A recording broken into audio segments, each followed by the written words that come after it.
I find at least, that when I shift my focus to here and now, the breath is part of that for me, and it's a very powerful technique. Another one that works very well for me is being immediately aware. This is alertness, not just to my breath, but to everything my sensoria bring in. That exercise about everything you see, everything you hear, alternately, everything you feel. And these help make me aware of the fact that I am here now, piloting this ship through all sorts of things, and it might be quote unquote boring compared to the in-flight movie, but actually it has its own interest.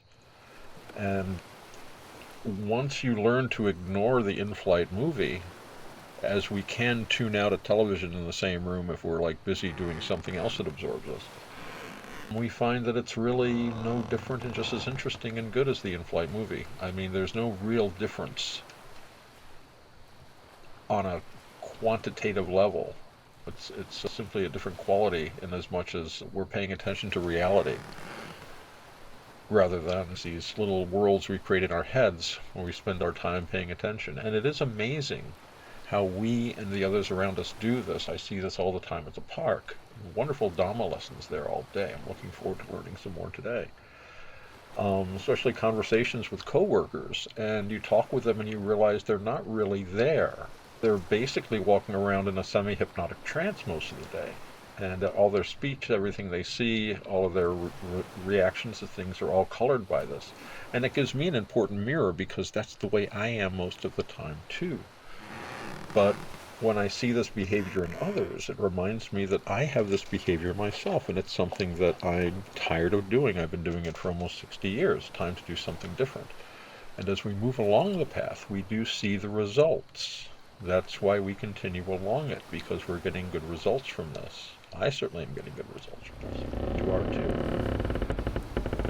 too. We see that these things work, that this other focus we have is very helpful. And it's helping us resolve a lot of issues, give us a new way of looking at them. I was listening to a Dhamma talk where he was talking about it's so important to disconnect ourselves from these negative states, these defilements, these hurtful things. That's not my anger. That's anger. It's not part of me. It's anger. It's not my anger. It's not something that I possess or that possesses me. It's a state that I can look at and figure out, how is this coming about? It's coming about through a certain focus that I know will give me a good excuse to have anger.